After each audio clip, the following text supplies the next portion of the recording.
Here's your podcast script. When did bare nails become a status symbol? That's the question the New York Times is asking, and the answer is more complicated than you might think. If you've been watching FX's Love Story, the limited series about Carolyn Bessette Kennedy, you may have noticed a telling moment in the very first scene. Bessette Kennedy is at a nail salon, getting a bold cherry red polish, the kind of manicure that says she's living life on her own terms. But then she looks down at her hands, thinks about the Kennedy family wedding she's about to attend, and asks the technician to start over. Switch it to a neutral. That scene, set in the 1990s, could just as easily be set right now. Because in 2026, the nude nail is everywhere. We're talking runways, street style, influencer feeds, the whole thing. Marc Jacobs sent models down the runway at New York Fashion Week this year with nothing but cuticle oil on their hands. The manicurist backstage, Jean Soon Choi, said Jacobs actually asked her to cut the nails even shorter, minutes before the show. Zoe Kravitz, the Olsen twins, Alex Earle, Paige Lawrence, all spotted recently with barely their nails. And at Primp & Polish, a Brooklyn salon with 4 locations, about half of clients are now requesting natural or neutral styles. A year ago, it was the opposite, roughly 70% were asking for bold, complex designs. So what's driving this? For some people, it genuinely comes down to time and simplicity. Influencer Valeria Lipovetsky stopped doing her nails 2 years ago and posted a video about it that has been viewed more than 3 million times.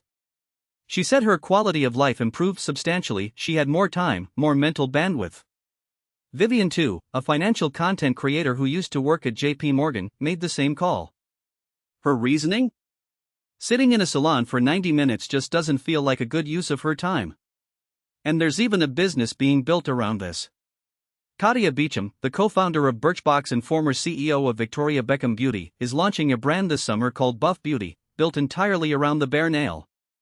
She says keeping her nails bare gives her freedom to feel ready at any moment. But here's where it gets more complicated. Because the nude nail trend doesn't necessarily mean skipping the salon or the spending. There's a whole category of nail treatments, strengtheners, cuticle serums, invisible French manicures, and that market is projected to hit $5.1 billion by 2030. Pristine, effortless-looking hands have historically signaled wealth and leisure.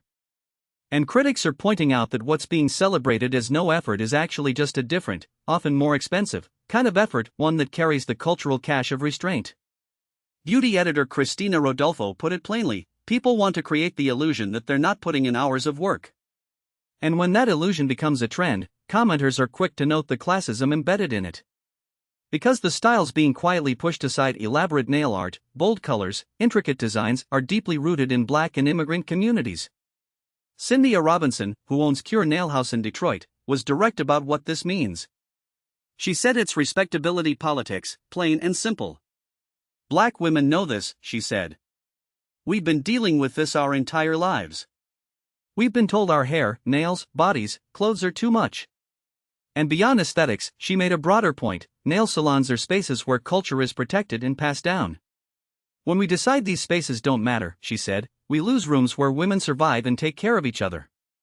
Nail artist Ameya Okamoto, whose collaboration with the Smithsonian explored nail art through the lens of Asian American history, called the elevation of neutral nails a kind of erasure. The labeling of self-expression as trashy or lower class, she said, is the exact same logic used to call braids unprofessional or someone's food stinky. Robinson offered her own definition of effortless that stuck with me. Effortless, to me, she said, means showing up as yourself. It's honoring myself, my legacy, my culture. The bare nail may be having a moment, but the conversation it sparked is anything but minimal.